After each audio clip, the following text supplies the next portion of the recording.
오늘은 소망의 창창의 헌신 예배로 함께 드립니다. 몇 년 전부터 한국의 직장인들에게는 자주 쓰이는 새로운 신조어가 생긴 것 같습니다. 워라밸 들어보신지 모르겠습니다. 워라밸이라는 말만 들으면 이 말이 무슨 말일까 좀 상상이 잘 되지 않습니다. 제가 얼마 전에 한 권의 책을 보면서 그 책의 홍보 문구를 보았을 때 거기에 워라밸이라는 그런 말이 있었는데요. 거기에 이렇게 문구가 적혀 있었습니다. 방전된 모든 그리스도인들을 일상의 파산에서 구출하는 성경적 워라밸 원리, 리셋이라고 하는 책에 쓰여져 있는 문구인데요.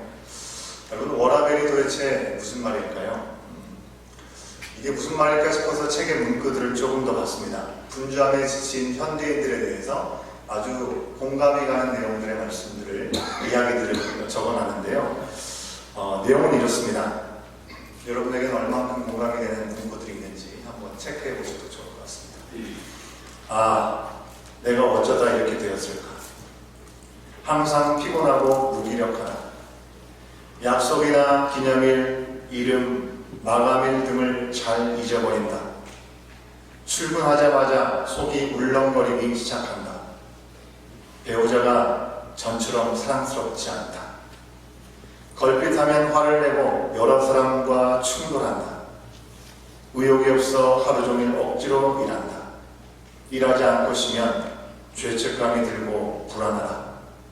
교회를 섬기는 것이 즐겁지 않다. 최선을 다해 일했지만 몸은 고장이나 의욕과 열정은 사라진 당신. 일로만 질저 자신을 다 잃어버리기 전에 삶의 패턴을 바꿔야 한다. 이와 같은 내용의 글귀들이 쓰여져 있습니다. 너무나도 공감이 되는 그런 글귀들을 보면서 워라밸의 의미가 뭘지 구글에 서치해 봤습니다. 보니까 영어에 일을 한다 할 때 work라는 말, 우리가 삶이라는 표현은 life, 그리고 균형이라는 영어 밸런스, 우리의 발음대로 첫 글자들만 따가지고 워라밸이라는 말로 만들어졌다고 하는 것입니다. 여러분, OECD 국가 가운데 노동시간 우리나라 한국이 몇 위인지 아십니까? 1위인가요? 멕시코에 이어서 2위라고 합니다. 우리 한국 사람들이 얼마나 많은 시간 동안 일을 하는지 알려주죠. 일을 하는 시간, 평균 시간의 노동자들이 갖는 그런 시간보다도 1년에 38일을 더 일하는 것이 대한민국 국민이라고 합니다. 너무나도 분주한 삶을 살아간다고 할 수 있겠죠. 직장 내에서 일하는 워크 시간, 그리고 퇴근 후에 직장 외에 라이프 시간, 그 시간들이 밸런스를 맞아야 된다는 말이 필요해서 많은 사람들의 요구에 따라 워라밸이라는 말이 신조어로 만들어진 것이겠죠. 심지어는 사람들을 채용하는 이 회사들마저 채용하는 시장에서까지 워라밸이 만족스러운 회사다라고 이렇게 캐치프레이즈를 만들어가지고 소개하는 일들이 참 많다고 합니다. 지금 이 자리에 앉아 계신 대부분들이 일을 하시죠. 일을 하시는 분이라면 누구든지 워라밸의 조건이 참 좋은 곳에서 일하고 싶다라는 생각을 다 가지실 거라고 생각을 합니다. 이러한 매여서 분주하게 살아가는 것, 누구도 그것을 원하는 사람은 아마 없을 것입니다.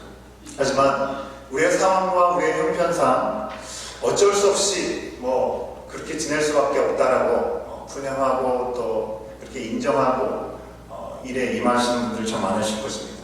특히 우리 이민자의 삶이라는 것이 더더욱 그런 거 아닌가라는 생각을 가져봅니다. 제가 요즘 우리 성도님들을 만나보면 10분 중에 9분 정도는 이렇게 말씀합니다. 너무나 바쁘다. 너무나 지친다. 우울하고 피곤하다라는 말씀들을 참 많이 하십니다. 기도도 잘 안 되고 뭔가 이렇게 할 만한 의욕들이 잘 생기지 않는다라는 말씀을 합니다. 참 마음 아픈 말이 아닐 수 없습니다. 여러분, 우리의 분주함이라고 하는 것이 우리가 원하고 우리가 바래서 생긴 것이 아니라 할지라도 그 분주함은 이미 우리의 삶과 우리의 신앙을 위협하고 있는 것이 사실인 것 같습니다. 목회자의 목회자라고 불렸던 유진 피터슨 목사님이 분주함은 헌신이 아닌 배신이다라고까지 표현했습니다. 그리고 지금부터 500년 전에 영국의 신학자였던 리처드 백스터도 인간은 언젠가 그 인생이 곧 끝날 거라는 것을 알고 있음에도 불구하고 그것을 전혀 알지 못하듯이 미친 듯 살아간다라고 분주함에 대한 이 위협을, 이 위기감을 그렇게 표현했습니다. 성경은 게으름에 대해서도 경고를 합니다. 하지만 일상에 매몰될 수 있는 그런 위험성에 대해서도 우리 가운데 말해주고 있는데요. 왜 그렇겠습니까? 성경이 그렇게 말씀하고 있는 이유는 첫 번째로는 우리 인생이 이 땅의 삶이 전부가 아니기 때문에 그렇죠. 우리는 영원한 하나님 나라를 꿈꾸며 살아갑니다. 하지만 그 세상을 바라보지 못하면 이 세상이 전부인 것처럼 살아가기 때문에 그 중심을 놓치고 살아갈 수밖에 없다는 것이죠. 무엇을 위해서 분주한지 모르고 분주한 가운데 살아간다고 하는 것입니다. 두 번째로는요, 이 땅에 사는 동안에 하나님께서 우리 각자를 향한 분명한 목적과 이유가 있으실 텐데 그것을 우리가 잘 잡지 못하고 살아가기 때문에 그렇습니다. 여러분, 분주함이 왜 생깁니까? 우리가 살아가는 이 세상 속에서 내가 도태되면 어떨까 하는 그런 불안한 마음 때문에 무엇이라도 해야 된다는 그런 강박관념, 이런 마음들 때문에 우리는 애써서 분주함을 가지려고 하는 경우들도 있죠. 또 우리를 지으시고 지금도 우리와 함께 하시고 우리를 사랑하고 인도하시는 하나님의 뜻, 그 하나님의 뜻에 대해서 우리가 알고 살아간다면 분명히 내가 지금 어디에 있고 무엇을 해야 되는지를 돌아볼 수 있을 텐데 그러지 못하고 하나님의 뜻을 망각하기 때문에, 그리고 하나님의 뜻을 무시한 채 살아가고 있기 때문에 우리는 참 분주하게 무엇을 향해 달려가는지 모를 때가 많다는 것입니다. 여러분, 오늘 말씀에서 정확하게 분주함의 위험성에 대해서 경고하고 우리가 오늘 말씀하는 내용은 아닙니다. 이스라엘 백성들이 이제 약속의 땅에 들어간 다음에 그 땅에서 이제 정착을 하고 편안하고 풍요로운 삶 속에서 하나님을 잊어버리고 자기들의 편한대로 신앙과 삶이 타락할 것에 대해서 염려하시는 그런 말씀을 담고 있는 내용이 오늘 말씀입니다. 현실에 안주하고 매몰되어서 하나님을 잊어버리는 것에 대해서 그들에게 노래를 지어서 불러라 라고 하나님은 모세에게 명령해 주셨습니다. 오늘 말씀에서 언급하는 배부르고 살찐 풍요로운 삶은요, 앞서 말씀드린 분주함과는 조금 거리가 먼 이야기다라고 생각할지 모르겠습니다. 하지만 우리가 하나님의 나라와 의를 우리 인생의 목적과 방향이라고 생각하지 않고 그 목적을 잃어버리고 그저 우리의 현실의 메인 삶을 산다는 점에서 두 가지는 공통점이 있을 수 있는 것이죠. 오늘 말씀에서 하나님은 모세와 여호수아에게 하나님의 말씀을 노래로 써서 이스라엘 자손들에게 부르게 하라고 명령하셨습니다. 이제 모세는요, 죽음을 앞두고 있습니다. 그가 달려갈 길을 이제 마무리하고 있습니다. 이스라엘 백성들은 이제 긴 삶의 여정을 마무리하고 정착할 단계에 머무르게 되었습니다.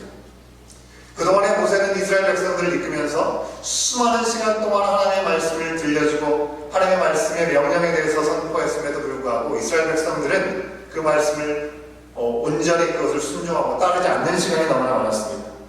그래서 이스라엘 백성들을 위해서 모세는 창세기, 출애굽기, 레위기, 민수기, 신명기, 우리가 모세오경이라고 알고 있는 5권의 책을 기록하고 레위인들의 손에 주어졌습니다.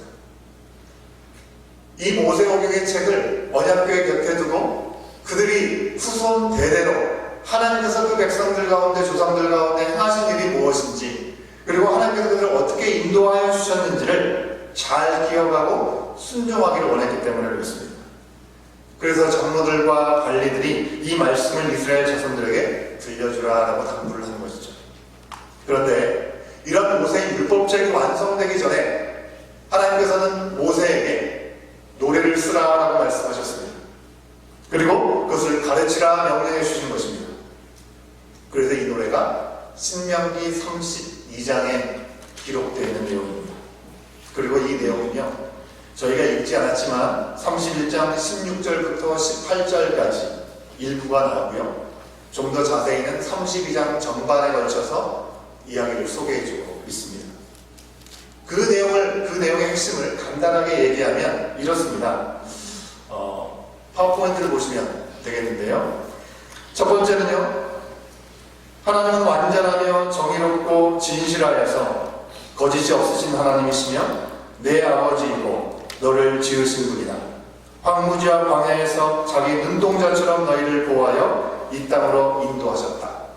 신명기 32장 4절과 6절 10절에 그와 같은 내용을 기록합니다. 두 번째는요, 그런데 이스라엘은 삐뚤어져서 어리석고 지혜 없이 하나님을 버리고 악을 행하며 그 언약을 어기고 다른 신들을 섬겼다. 세 번째, 이렇게 자신의 창조자여 구원자인 하나님을 버리고 업신여긴 이유는 그들이 살찌고 비대하며 윤택해졌기 때문이다. 네 번째, 이 일을 하나님은 미워하시고 노하셨으며 그 얼굴을 숨기셨다. 하나님이 아닌 신을 섬긴 그들에게 나도 백성이 아닌 자들을 통해 심판하시겠다 말씀하셨습니다. 그리고 마지막으로, 그러나 하나님은 그 종들을 불쌍히 여기시고 다시 살리며 도와줄 것이다. 그들을 괴롭힌 대적에게 복수할 것이다 라는 내용이 바로 모세에게 노래를 써서 이스라엘 백성에게 부르게 하라고 하신 핵심적인 내용이라고 하는 것입니다. 여러분, 내용들을 보시면서 분명한 내용들이 이렇게 들어오시죠. 내용은 단순히 사랑에 대해서 얘기하시거나 위대한 역사에 대해서 기록한 것이 아닙니다. 이 노래의 키워드는요, 하나님의 은혜가 부어졌다는 것이고 그 은혜가 부어지기까지 인도해 주셨다고 하는 것. 그런데 그들은 배부르고 평안하게 졌을 때 하나님을 배신했습니다. 배신을 내버려두지 아니하고 그들을 심판하셨고, 심판을 끝까지 망치하지 아니하시고 그들을 긍휼 가운데 회복해 주신다라는 내용이 바로 모세를 통해 지어서 이스라엘 백성들이 불러야 했던 노래 내용이었습니다. 하나님께서는 그들이 이스라엘 백성들이 약속의 땅에 들어가기도 전에 이와 같은 일을 행할 거라는 것을 이미 다 알고 계셨다고 하는 것이죠. 미래의 풍요로움을 줄지라도 하나님의 약속의 말씀을 분명히 지키고 그 말씀 따라 살라고 말씀을 해주시지만 그 경고의 말씀을 듣고서도 지키지 않고 배반할 것을 하나님이 이미 다 알고 계셨다고 하는 것입니다. 너희가 이럴 걸 다 알고 있었다. 그런 사실을 알려주면서 지금이라도 돌아오라. 그러면 내가 너희를 품을 것이다. 살려줄 것이다. 그런 내용을 기록하고 있는 것입니다. 여러분, 이 노래를 주신 목적이 무엇이겠습니까? 무언가 겁방을 주고 위협을 주고 경고를 하기 위해서겠습니까?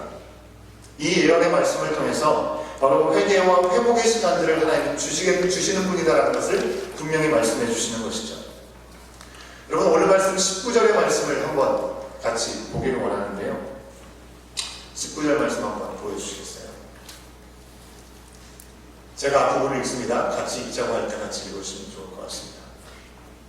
그러므로 이제 너희는 이 노래를 써서 이스라엘 자손에게 가르쳐 그들의 입으로 부르게 하여. 같이 읽습니다. 시작. 이 노래로 나를 위하여 이스라엘 자손들에게 증거가 되게 하라. 여러분, 이 말씀에 보면 이 노래로 나를 위하여 이스라엘 자손들에게 증거가 되게 하라고 말씀하고 있죠. 근데 이 번역이 온전한 번역이 아닙니다. 원문에 보면 한 가지가 빠져 있습니다. 나를 위하여라고, 하나님 당신을 위하여 노래를 부르라라고만 우리는 이해를 할 수 있지만 여기에는 너를 위하여라는 말도 포함되어 있는데 그 번역이 빠져 있는 것입니다. 즉, 이 노래는요, 하나님 당신만을 위해서 이 노래를 부르라고 하는 것이 아니라 이스라엘 백성들 너희들을 위해서도 이 노래는 필요하다라고 말씀하신 것입니다. 어떤 의미에서 이스라엘을 위해서 필요한 것일까요? 좀 더 편안하게 먹고 살만하게 되었을 때 하나님을 떠나버리고 어리석고 악한 길로 가지 않도록 미리 말씀해 주시기 위함이었던 것이고, 혹시 잘못된 길로 갔다 할지라도 돌아오면 그 너희들이 살 것이라는 것을 알려주기 위해서, 그런 의미에서 이스라엘 백성들을 위해서도 중요한 노래였다고 하는 것입니다. 하나님을 위해서는 뭐가 필요하겠습니까? 하나님께서 부르시고 사랑하여 세우신 이스라엘 백성들 아니겠습니까? 바로 이스라엘과 온전한 사랑의 관계가 끊어지지 않냐고 계속 이어진다면 하나님께 기쁨이 될 수 있기 때문이겠죠. 하나님께서 명령하셔서 모세가 짓고 여호수아가 그 후손들에게, 백성에게 가르치고 함께 부를 이 노래는요, 우리 인간들의 연약함과 이기심을 다 아시면서도 그들에게 약속의 땅을 주시고 풍요로움을 주시는 하나님의 조건 없는 사랑을 우리 가운데 증거해 주시는 것이고, 또한 살아가면서 재앙과 환난을 하나님이 우리 가운데 과연 계시느냐 물을 수 있는 이스라엘 백성들에게 이 재앙과 환난은 하나님이 그들을 구원하실 수 없어서가 아니라 그들의 죄악 때문이라는 것을 알려주는 증거가 되게 된다는 것을 말씀하고 있는 것입니다. 오직 이스라엘은 이 노래를 듣고 이 노래를 부르는 것을 통해서 하나님의 약속대로 허락하신 그 땅에서 현실에 안주하고 자기들의 뜻대로 살지 않도록 날마다 하나님 말씀 앞에 자신을 쳐서 복종시켜야만 했다는 것이죠. 그러나 우리가 알고 있는 것처럼 여러분 어떻습니까? 이스라엘 백성들 안타깝게도 이스라엘 역사 속에서 모세가 쓴 노래 그대로 내용이 현실이 되고 말았습니다. 정착하고 안정이 되고 좀 더 풍요로운 삶을 살게 된 그 다음에 그들을 지으신 하나님을 그들은 버렸습니다. 구원의 반석이 되신 그 하나님을 업신여기고 우상 숭배에 빠지게 되었죠. 그리고 이방인들에서 철저하게 짓밟히게 되었습니다. 그리고 그 아픔과 격동의 역사를 지나서 다시금 하나님께 돌아온 것을 우리는 이스라엘의 전반적인 역사를 통해서 이미 알고 있습니다. 사랑하는 여러분, 이스라엘에게 안정과 풍요로움이 독이 되고 말았습니다. 그들이 전혀 몰라서 그랬습니까? 아니요, 이미 하나님이 알려주시지 않았습니까? 그럼에도 불구하고 그들이 그런 참으로 연약함 가운데 있을 수밖에 없었던 것, 하나님께서 이 노래를 지어서 가르쳐 주시기까지 했는데도 그들은 하나님의 경고를 너무나 가볍게 여긴다는 것입니다. 우리는 그럴 일이 없습니다라고 생각을 했던 것이겠죠. 그리고 그들은 무거운 징계의 터널을 지나야만 했습니다. 여러분, 이 말씀 앞에 서 있는 우리들은 어떻습니까? 제가 앞서 말씀드린 대로 최근 들어서 만났던 많은 분들 모두 비슷한 말씀들을 하셨습니다. 같이 만난 게 아닌데 하나같이 이러면 안 되는 줄 아는데 라는 말씀들을 늘 하셨습니다. 먹고 사느라고 너무 분주해서 하나님을 예배하고 하나님의 나라와 의를 구하는데 뒷전이 되어서는 안 된다는 것을 모르는 분들이 거의 하고 계셨습니다. 그러나 현실이 힘들고 어렵고 지금은 어쩔 수 없다라고 그렇게 말씀들을 하셨습니다. 여러분, 제가 보기에도 그 현실은요, 어떻게 조정할 틈이 보이지 않을 정도로 참으로 분주하게 살 수밖에 없는 상황입니다. 그러나 저는 여지없이 그분들에게 예수님께서 우리 가운데 주신 말씀을 전할 수밖에 없었습니다. 예수님 뭐라고 하셨습니까? 무엇을 먹을까, 무엇을 마실까, 무엇을 입을까? 그 염려는 우리의 몫이 아니라고 하셨습니다. 그리고 뭐라고 하셨습니까? 먼저 그의 나라와 의를 구하라. 그리하면 너에게 필요한 이 모든 것을 더해 주시겠다라는 것이 우리 주님의 약속이었습니다. 목사니까 당연히 그렇게 얘기를 하지라고 말씀하실지도 모르겠습니다. 하지만 제가 목사이기 전에 저 또한 한 사람의 크리스찬, 기독교인입니다. 그리스도인으로서 저 또한 그렇게 말하지 않을 수 없는 것이죠. 여러분, 저는 사도 바울이 아닙니다. 그처럼 위대하지도 못합니다. 하지만 저 또한 그가 했던 고백을 하면서 살아가려고 애를 씁니다. 아무것도 없는 자 같으나 모든 것을 가진 자로서의 삶을 살기 원합니다. 어찌 보면 여기 앉아 계신 여러분보다 거저의 신분의 문제에 있어서, 소유에 있어서 오히려 더 못하면 못하지 더한 삶을 살고 있다고 생각이 되지 않습니다. 다 그런 것들을 충분히 누리고 있기 때문에 제가 쉽게 또한 이런 얘기를 말씀드리는 것 또한 아닙니다. 그죠? 우리 인생 가운데는 저마다 다 모든 무거운 인생의 문제가 있고요. 현실에서 그 모든 것을 먼저 우리가 해결해야만 그 다음에 믿음도 챙기고 그리고 하나님의 뜻에서 귀를 기울일 수 있을 것만 같지만 분명한 것은 그 순서가 바로 잡혀져 있어야 한다는 것이죠.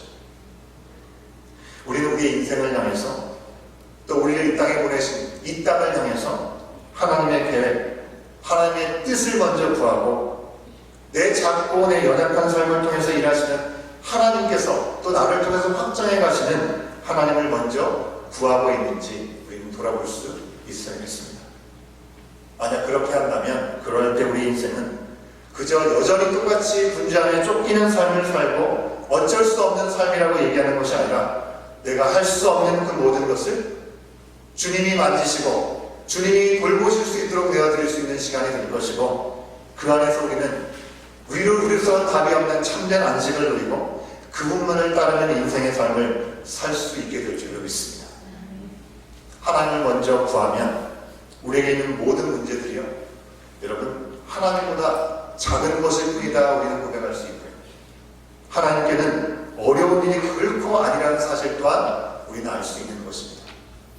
늘 우리 스스로 그 문제를 해결하려고 애쓰고 아둥바둥하기 때문에 우리는 그것 때문에 잠을 이루지 못하고 어떻게든지 그 일들을 해결하기 위해 우리는 분주함의 일들 앞에 조금 더 여유를 갖지 못하는 걸 아니겠습니까?